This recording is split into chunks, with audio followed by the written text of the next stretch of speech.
2024년 5월 14일 말씀 묵상하겠습니다. 함께 기도하겠습니다. 하나님 감사합니다. 우리를 찾아와 주시고 또한 우리를 향한 하나님의 계획과 뜻을 이루어 가시니 감사합니다. 오늘도 우리의 삶 가운데서 신실하게 역사하시는 하나님을 바라보게 하여 주시옵소서. 예수님 이름으로 간절히 기도했습니다. 아멘. 오늘의 말씀은 사도행전 7장 17절부터 36절까지의 말씀입니다. 말씀을 함께 살펴보시기 전에 개인적으로 말씀을 꼭 읽으시고 묵상하는 시간 가지시기 바랍니다. 오늘의 말씀은 스데반의 설교의 내용입니다. 우리는 어제 아브라함과 요셉을 통해서 나타난 신실한 하나님에 대해서 함께 살펴보았습니다. 오늘은 스데반의 설교 중에서 모세를 통해서 여전히 신실하게 자신의 약속을 이루시고 그들의 구원자가 되시는 하나님에 대해서 우리는 알아보게 될 것입니다. 7장 17절입니다.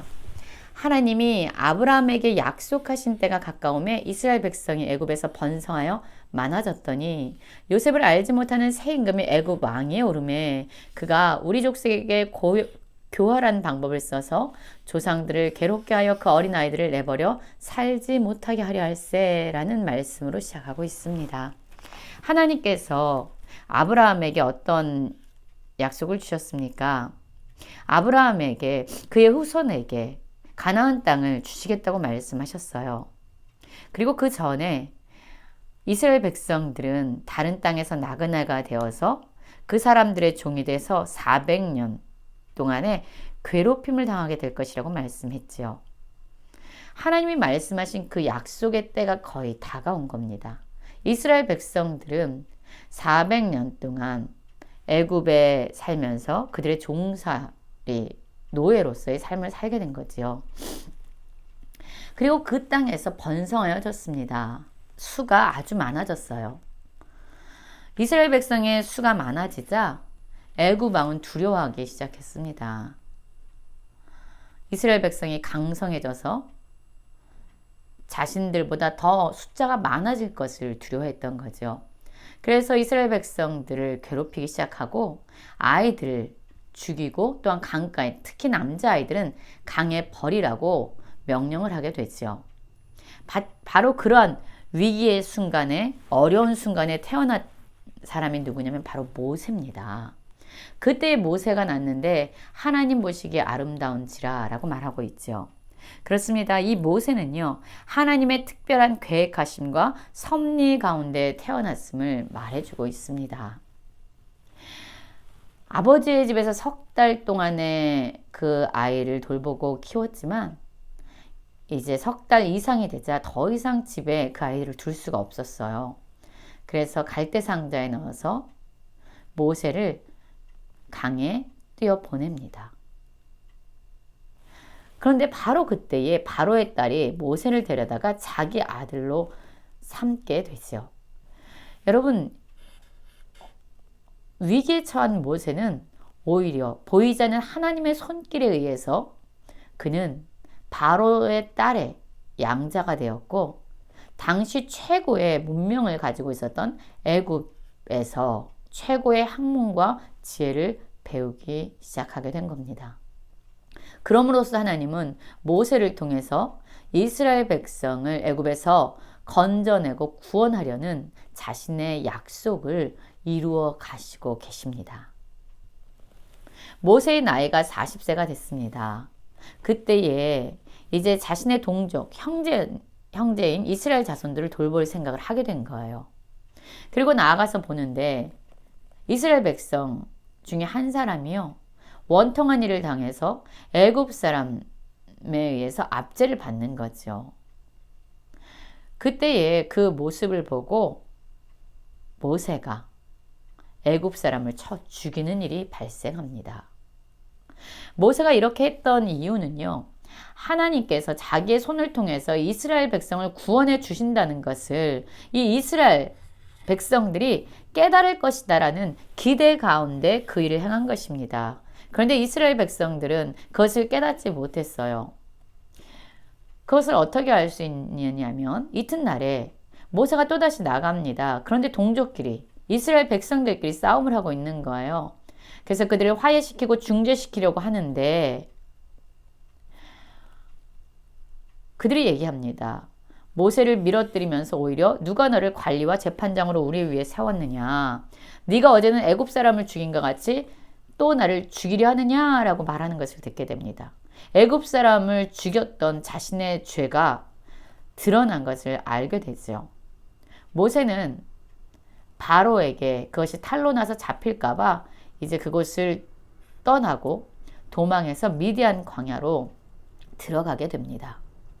여러분, 오늘 스데반의 설교를 보면은요, 모세는 하나님께서 이스라엘 백성을 구원하기 위해서 보내신 그러한 사람이었는데 이스라엘 백성들이 그것을 깨닫지 못하였다라고 이야기하고 있습니다.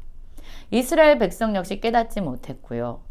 또한 모세 역시 하나님의 방법으로 하나님의 때에 하나님의 능력으로 이스라엘 백성을 구원하기보다 그의 감정과 자신의 계획과 자신의 생각에 앞서서 이 일을 했던 거죠.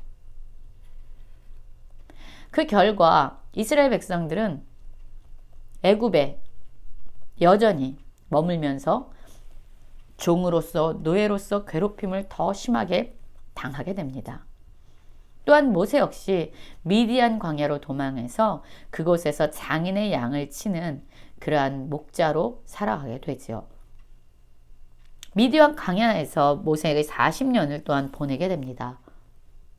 그런데 바로 그 광야로 하나님이 찾아가십니다.